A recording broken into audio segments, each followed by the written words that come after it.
The sky above the alien capital burned with distant fire. Far away, stars flickered as ships fought in silent space. Inside the royal palace, tall crystal windows reflected the red glow of war. The alien princess stood near one of those windows, her hands shaking as she watched smoke rise from the horizon. She was not afraid of the enemy alone. She was afraid of one name. "Father, please," the princess said, her voice breaking. "Not him." The alien emperor stood behind her, tall and heavy with age and responsibility. His armor was ceremonial now, polished and bright, but it could not hide the tired look in his eyes. He had ruled through peace once. Now he ruled through fear and survival. "We have no choice," the emperor replied slowly. "Our fleets are failing, our warriors are dying, the council has agreed." The princess turned to face him, tears shining in her wide eyes. "Not the human," she cried. "Not that human warrior, I'm afraid of him." The emperor said nothing at first. He had heard the stories too, everyone had. Across the galaxy, species whispered about humans. Small bodies, soft skin, no claws, no fangs, no natural armor. Yet when war came, humans did not break. They adapted. They endured. And some of them became legends. One legend stood above all others. A human warrior who never retreated. A soldier who survived battles that erased entire fleets. A man whose enemies called him death in human shape.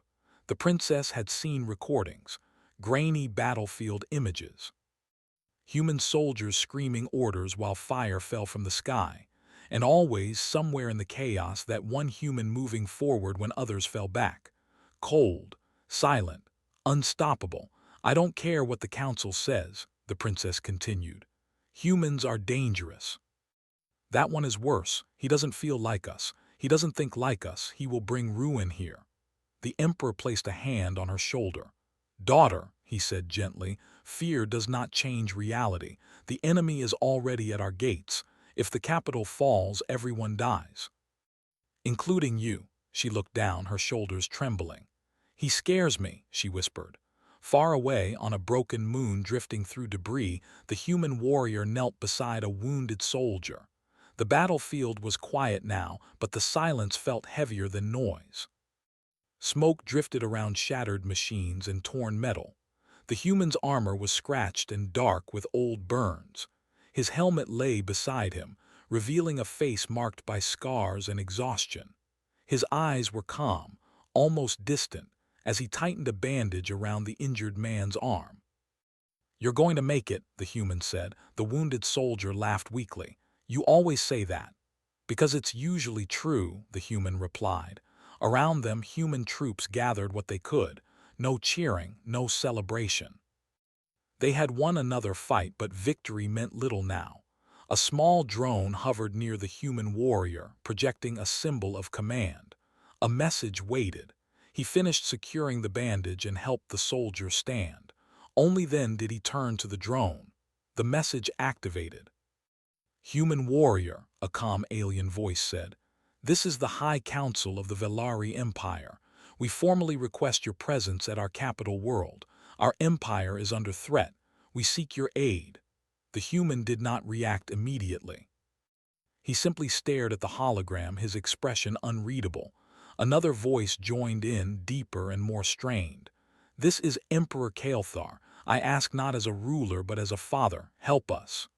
The human finally spoke. "You know what people say about humans," he said.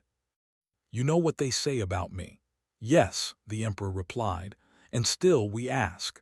The human looked around the battlefield, at the dead, at the broken machines, at the soldiers who followed him without question.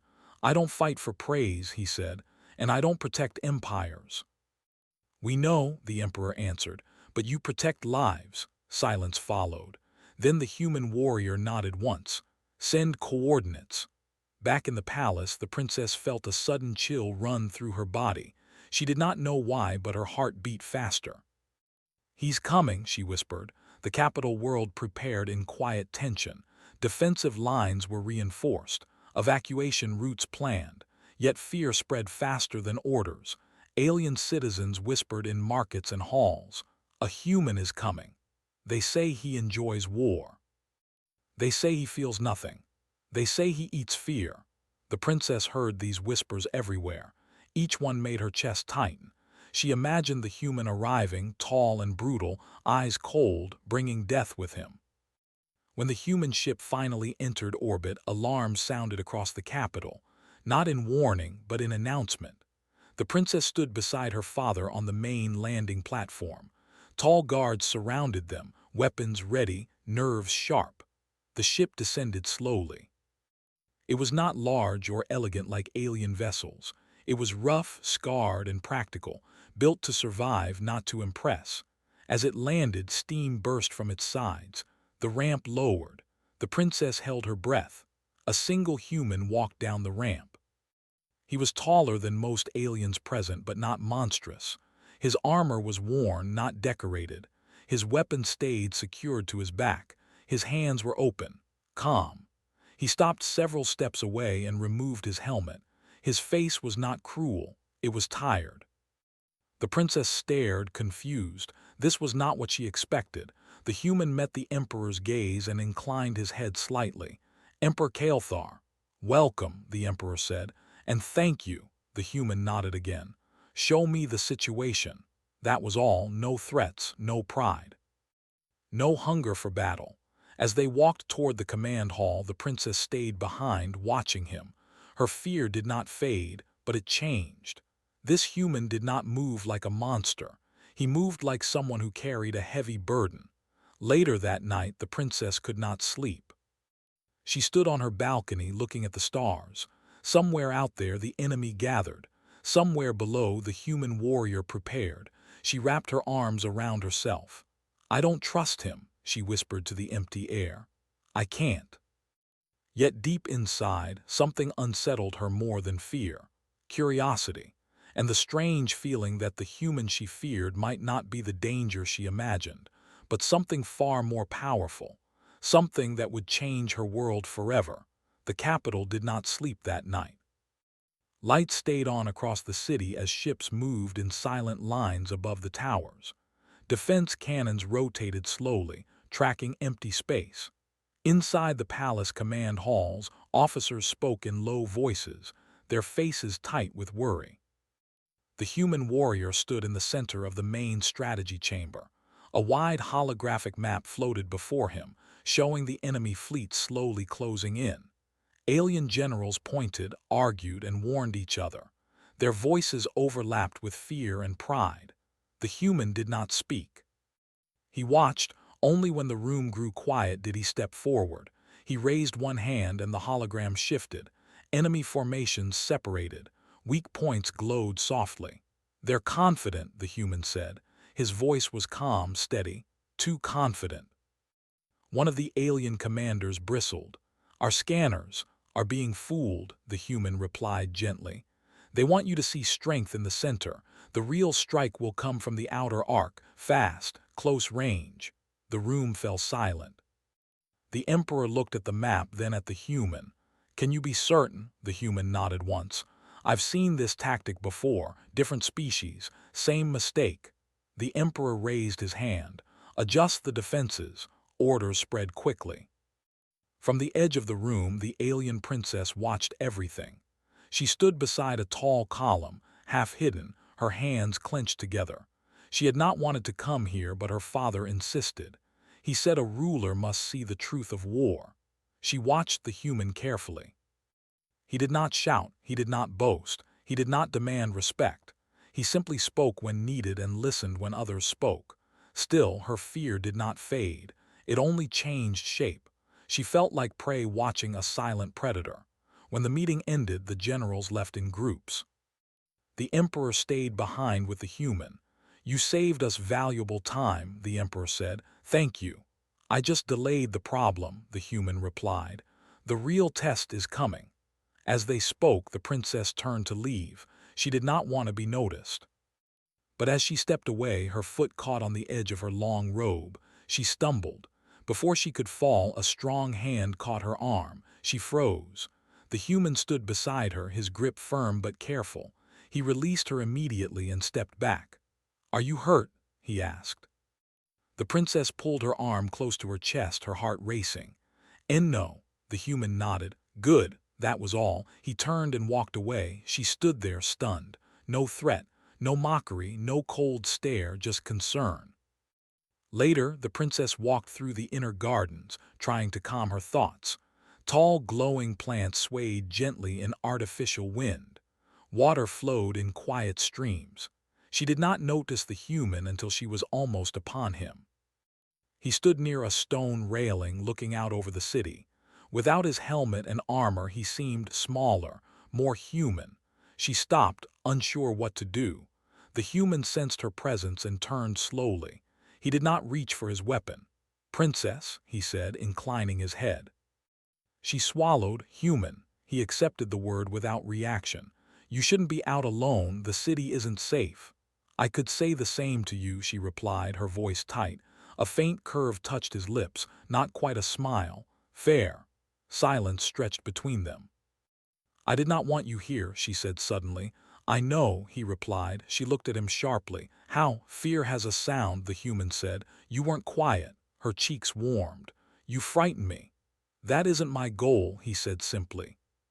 She searched his face, trying to find the monster from the stories. She saw only tired eyes. "Why do you fight?" she asked. "For people who can't," he answered. "That is not an answer. It's the only one I have." Before she could reply, alarms screamed through the city. Red lights flashed. The ground trembled. The enemy had arrived. The sky above the capital tore open with fire as enemy ships dropped from hyperspace. Space filled with light as defenses activated. Explosions bloomed like burning flowers. The human turned instantly, every trace of softness gone. "You need to go now," she hesitated. "My father." "I'll get him," the human said. "Go to the safe chamber." She wanted to argue, but something in his voice stopped her. She turned and ran. Chaos filled the palace. Guards shouted. Servants fled. The princess followed glowing floor markers toward the inner shelter. Halfway there, the building shook violently. The ceiling cracked. A blast hit nearby, throwing her to the ground. Pain shot through her side. She tried to stand, but her leg gave way. Smoke filled the corridor. She was alone. Footsteps approached through the smoke. Her heart seized. The human emerged from the haze, armor sealed, weapon in hand. He froze when he saw her. "You're hurt," he said. "I can walk," she lied, trying to stand again. She failed. Without a word, the human slung his weapon and knelt. He lifted her carefully, one arm under her knees, the other behind her back. Her breath caught. "Put me down," she whispered. "No," he replied. Enemy fire echoed nearby. The human moved fast, steady, shielding her with his body. Debris struck his armor. He did not slow. They reached the shelter doors. Guards rushed forward. "She needs medical care," the human said. "Now." As medics took her, she looked back at him. He was already turning away, heading back into danger. Later, in the safety chamber, the princess lay on a medical bed. Pain faded under treatment, but her thoughts raced. The human could have left her. He did not. Hours passed. The battle raged. Reports came in: heavy losses, then sudden reversals. Enemy ships caught in traps, human-led counterstrikes. At last, the emperor entered the chamber, tired but alive. "We're holding," he said. "Where is the human?" the princess asked. "Still fighting." Her chest tightened. When the battle finally ended, dawnlight crept through the smoke-filled sky. The enemy fleet retreated, damaged but not destroyed. The human returned to the palace alone. His armor was blackened, his movements slow. The princess watched from the balcony as he removed his helmet. Blood ran from a cut on his forehead. She realized something then. The thing she feared most had risked everything to save her, and she did not know how to feel about that. Fear still lived in her heart, but now it stood beside something else: respect. And the quiet beginning of trust. The capital carried the scars of the battle. Broken towers stood like wounded giants. Smoke still rose from distant districts, drifting slowly under the pale morning sky. Rescue ships moved carefully between buildings, their lights searching for survivors. The war was not over, but the city had lived through the night. Inside the palace medical wing, the alien princess sat on the edge of her resting platform. Her injury was healing, wrapped in soft, glowing fabric. She could walk again, but her thoughts were restless. She kept seeing the same image in her mind. The human warrior turning away from safety, walking back into fire. A soft chime sounded at the doorway. "Enter," she said. The emperor stepped inside. His armor was gone now, replaced by a simple robe. He looked older than before, his shoulders heavy. "You should still be resting," he said gently. "I am resting," she replied. "My body is, my mind is not." He nodded, understanding. "You're thinking about the human." She did not deny it. "He saved you," the emperor said. "Yes," she answered quietly, "and I don't understand him. That makes two of us." Later that day, the princess walked through a secured section of the palace garden. Guards followed at a respectful distance. The air smelled clean here, filtered and calm, far from smoke and metal.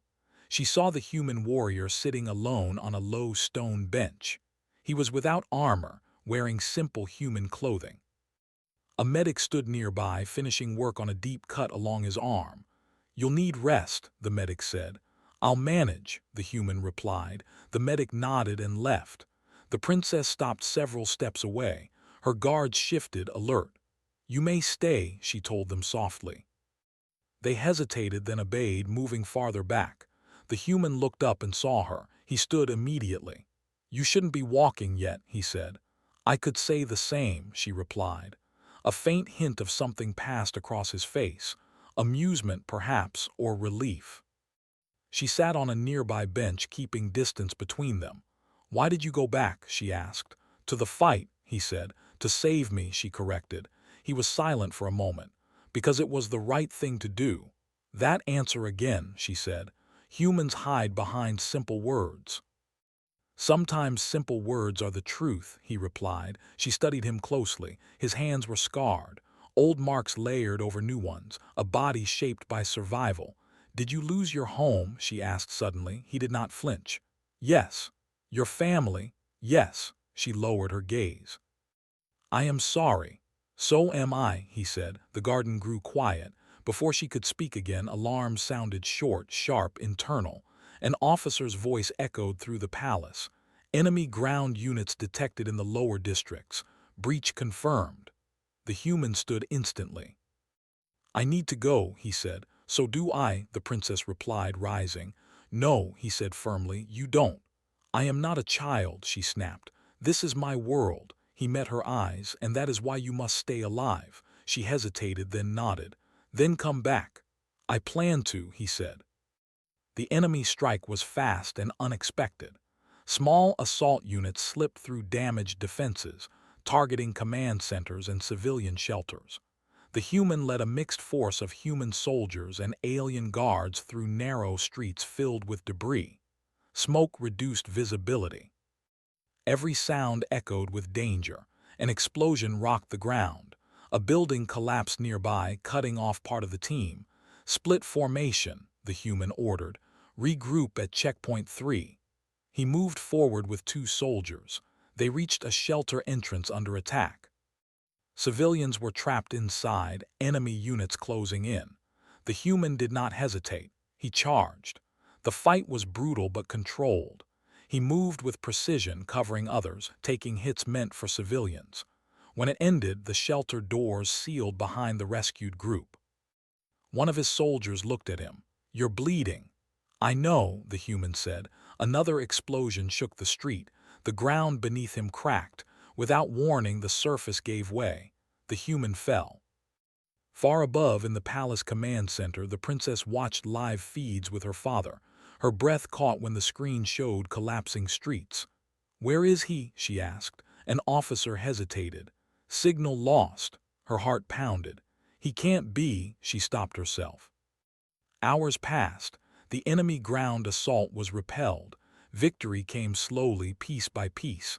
Still, there was no sign of the human warrior. The princess could no longer sit still. She turned to her father. "I am going to the lower districts." "No," the emperor said. "I will not argue," she replied. "He went into danger for us. I will not hide now."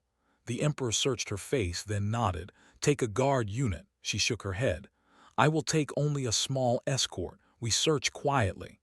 In the ruins below, the air was thick with dust. Emergency lights cast long shadows.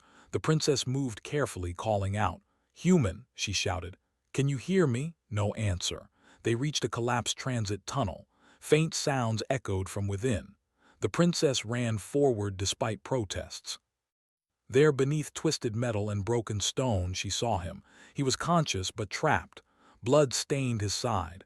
One arm was pinned. She dropped to her knees beside him. "You came," he said weakly. "Of course I did," she replied, her voice shaking. "Don't speak." She placed her hands against the debris, calling for help. Her guards moved quickly. As they worked, the human looked at her. "You shouldn't have risked this." "You don't get to decide that anymore," she said. The debris was lifted slowly. Pain crossed his face, but he did not cry out. When they finally freed him, he sagged, exhausted. She supported him without thinking, her arm around his back. As medics arrived, he looked at her again. "Are you still afraid of me?" She swallowed. "Yes," she said honestly. Then she added, "But not for the same reasons." He nodded, understanding. Later, as the human was taken away for treatment, the princess stood alone in the tunnel. Dust settled around her. She realized something important had changed. Fear still existed. But now she feared losing him. And that frightened her more than anything else. The city slowly breathed again. Emergency lights faded as power returned district by district. Rescue teams worked without rest, pulling survivors from the ruins, clearing paths through broken streets. The enemy ground forces were gone now, pushed back into space, but everyone knew the war was not finished. It had only paused. Inside a guarded medical chamber deep within the palace, the human warrior lay unconscious. Machines hummed softly around him. Light screens displayed steady signs of life. Bandages covered his side and arm. His breathing was slow but strong. The alien princess stood near the bed, her hands folded tightly together. She had not left since he was brought in. "He will recover," the chief healer said gently. "Humans are surprisingly resilient." The princess nodded, though her chest still felt tight. "How long until he wakes?" "Soon," the healer replied. "His body is already fighting." When the healer left, the room grew quiet. She stepped closer and sat beside the bed. Up close, without armor or weapons, the human looked almost fragile. The scars on his face told stories she could only imagine. "You scare me," she whispered softly, knowing he could not hear. "And I don't know why I care." Hours later, his fingers twitched. The princess straightened instantly. His eyes opened slowly, unfocused at first. He frowned slightly, then looked around. "You're safe," she said quickly. "You're in the palace." His gaze found her. For a moment he simply stared, as if unsure she was real. "Did we win?" he asked, his voice rough. "We held," she replied. "Because of you." He tried to move and winced. "Don't," she said firmly, placing her hand lightly on his arm. He obeyed. Silence settled between them again, but it felt different now, less sharp, less full of fear. "You came for me," he said quietly. "Yes," she answered. "I did." He studied her face. "Why?" She opened her mouth, then closed it again. The answer felt too large. "Because it was the right thing to do," she finally said. A faint smile touched his lips. Simple words. She almost smiled back. Days passed. The human warrior healed quickly, though not quickly enough for his liking. Each time he tried to leave the medical wing, guards blocked his path on the emperor's orders. The princess visited often. Sometimes they spoke. Sometimes they sat in silence, watching ships pass beyond the windows. One evening she brought him food herself. "This is unnecessary," he said. "So is war," she replied. "Eat." He did. "Why do humans fight so hard?" she asked after a while. He considered the question. "Because we know what happens if we don't," she nodded slowly. "So do we, yet we still fear you." "That fear has kept you alive," he said. "Fear isn't weakness, it's a warning." "Then why does it feel like shame?" she asked. "Because you're brave enough to question it." Her communicator chimed suddenly. She listened, her expression changing. "The enemy fleet is moving again," she said. "A full assault. They are not retreating this time." He pushed himself upright despite the pain. "Then I need to stand." "You can barely walk," she said. "I can fight," he replied. Later that night, the palace command hall filled once more. The emperor stood at the center, surrounded by generals and advisors. The human warrior leaned against a support rail, refusing to sit. "The enemy has learned," the emperor said. "They will strike directly at the capital." "They want your symbol," the human said. "They want you broken." "And they will not get it," the emperor replied. The princess stepped forward. All eyes turned to her. "I will not hide," she said clearly. "I will stay." A murmur spread through the room. "Daughter," the emperor began, "if I hide while others fight, then I am no ruler worth protecting," she said. "I will help coordinate evacuations and shelters." The human looked at her, something like pride in his eyes. The emperor studied her for a long moment, then nodded. "Very well." Preparations began immediately. The final assault came at dawn. The sky darkened with enemy ships more than before. Defense cannons fired until they glowed red. The ground shook as bombardment began. The human warrior led the defense of the central sector. He moved slower than before, but his mind was sharp. Human tactics blended with alien technology, creating traps and kill zones the enemy did not expect. The princess worked from the command center, directing civilian movements, relaying information, calming panic with steady words. "Shelter 9 is full. Redirect to Shelter 12. Medical teams to the Eastern Bloc." Her fear did not vanish, but it no longer ruled her. The enemy broke through the outer ring. Fighting reached the palace grounds. The human warrior stood at the main approach, human and alien soldiers beside him. Fire filled the air. The enemy advanced in waves. He was hit. Once, twice. He stayed standing. Inside the palace, the princess felt it, a sharp pain in her chest as if something precious was tearing. "Report," she demanded. "The human is holding," an officer said, "but he is wounded." She did not think. She ran. Guards shouted after her, but she did not stop. She reached the palace entrance as explosions lit the sky. She saw him, still standing, still fighting. She ran to him without fear. He turned when he saw her, shock flashing across his face. "You shouldn't be here." "Neither should you," she shouted back. An enemy unit charged toward them. The human moved instantly, stepping in front of her. "No," she said, grabbing his arm. "Not alone." She activated the defense command bracelet on her wrist. Hidden turrets rose from the palace walls, firing in perfect coordination. The enemy fell back. For the first time, human and alien stood together at the front, side by side. The final push came hours later. With combined forces, the enemy fleet broke. Ships exploded or fled. Silence returned slowly, broken only by distant fires. The war was over. On the palace steps, the human warrior sat heavily, exhaustion finally claiming him. The princess stood beside him, steadying him with her shoulder. "You're alive," he said softly. "So are you," she replied. He looked at her. "Are you still afraid?" She thought of the first time she spoke his name in fear, of the night she begged her father not to bring him. "Yes," she said. Then she added, "But I choose to stand anyway." He nodded, understanding. Above them, the sky cleared. And the galaxy would never see humans the same way again. The morning after the final battle was quiet, almost peaceful. Smoke still rose from the distant districts, but the worst of the fires were gone. Citizens walked the streets, cautious but alive. Soldiers inspected broken vehicles and damaged defenses, ensuring the city could stand if the enemy returned. The alien princess moved through the palace gardens, her hands folded behind her back.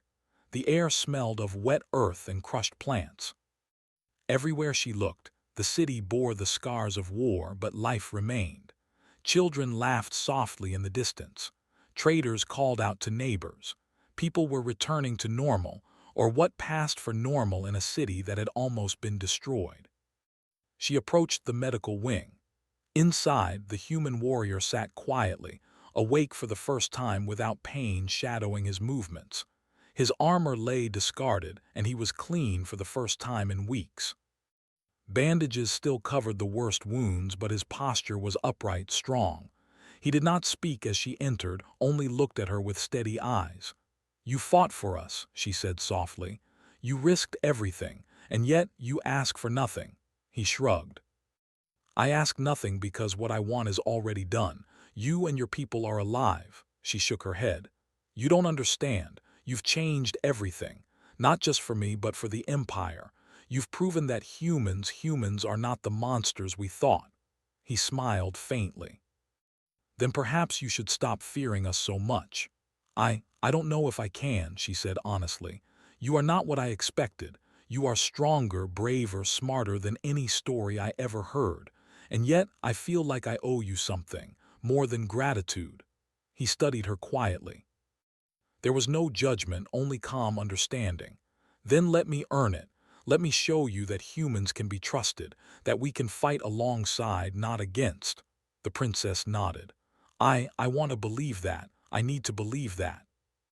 For days, the human warrior remained in the palace, helping rebuild defenses, teaching alien soldiers new tactics, and working beside commanders to plan for the future. He refused any reward, declining medals and titles, insisting only on peace and cooperation between humans and aliens. The princess observed him. She noticed how he treated soldiers with respect, how he helped civilians without expecting thanks, how he never boasted. He was a warrior, yes, but he was more than that. He was a protector, a teacher, and, in moments of quiet, a man who carried his losses silently, refusing to let grief dominate him. One afternoon, as they walked through the gardens together, she asked, "Why do you do all this? You've lost everything. Why keep fighting for others?" He looked at her, eyes calm but intense. "Because someone has to, because the world doesn't stop just because we suffer, because if we give up, then nothing will survive." She stayed silent for a moment. The wind rustled the leaves around them. Birds chirped softly. For the first time in weeks, the city felt calm. "I don't know if I've ever met someone like you," she said finally. He nodded. "Perhaps that is the point. You will meet many people in your life. Few will make you question what you believe. And you've made me question everything," she said. "About humans, about strength, about fear." He stopped and looked at her. "Then I have done something right." The princess took a deep breath. "I was afraid of you once. Afraid that you would bring ruin, afraid that I could not trust you, afraid for myself. But now I see that fear was misplaced." He tilted his head slightly. "And now," she said, "I respect you, and I want to stand with you. Not behind you, not apart from you, but beside you, always if you'll let me." The human warrior's lips curved into a small, rare smile. "Then we will stand together." Time passed. The alien empire slowly rebuilt, integrating human tactics, technology, and understanding into their defenses. Trade routes reopened. Soldiers trained together. Children learned from both species. Where fear had once ruled, respect began to grow. The princess worked tirelessly beside the human warrior, learning from him, debating strategies, and planning for a future that could include both humans and aliens. She found that fear no longer clouded her judgment. Instead, admiration, trust, and even a quiet fondness filled the space where terror had once lived. One evening, as the sun dipped below the horizon, painting the sky in shades of orange and violet, the princess and the human warrior stood atop the palace balcony. Below, the city was calm, alive, and safe. Fires were gone. Laughter echoed faintly in the distance. Life continued. "Do you ever think about going home?" the princess asked softly. "To your world?" He glanced at her, his gaze steady. "I do, sometimes, but my world is not gone. It's in the people I protect, in the lives I can save, and perhaps in the friends I find along the way." She smiled faintly. "Friends or something more?" He did not answer immediately. Instead, he looked at the city, then at the stars beginning to shine overhead. Finally, he said, Perhaps both. The princess looked at him and realized she no longer feared the human warrior. She no longer feared what he could do. She understood the truth. That fear is often misplaced, that courage comes in quiet, persistent actions, and that humans, despite all their fragility, could become something extraordinary when they chose to protect, to endure, and to fight for what was right. The human warrior turned to her then, a faint wind catching his hair. "You've grown," he said quietly. "Stronger than I first saw, smarter, braver. And you've shown me what humans truly are," she replied. "Not monsters, not legends of destruction, but heroes, just heroes." He nodded, accepting her words without pride. "Then perhaps the galaxy has hope." They stood together in silence, watching the stars reflect the calm of a world reborn. Fear was gone. Respect had grown. Trust had been earned. And somewhere deep inside, a quiet bond had formed between two beings from different worlds. One human, one alien, who had survived fire, war, and fear, and had found understanding and companionship where neither had expected it. The emperor watched them from a distance, silently approving. His daughter, the princess, had faced what she feared most and found not terror but courage. And in doing so, she had shown the galaxy something it had long forgotten: that humans, for all their flaws, could inspire, protect, and unite in ways no legend or fear could ever describe. The human warrior did not stay for titles, rewards, or praise. He left when the work was done, boarding his ship quietly in the early dawn, leaving behind a world changed forever. But the princess, standing on the palace balcony, did not feel loss. She felt hope. She had feared him once, but now she had seen him for what he truly was. Not a monster, not a threat, but a human, brave, enduring, and extraordinary, and she would never forget him. The galaxy would never forget him. And humanity had earned its place not just in war but in the hearts of those who had once feared it most.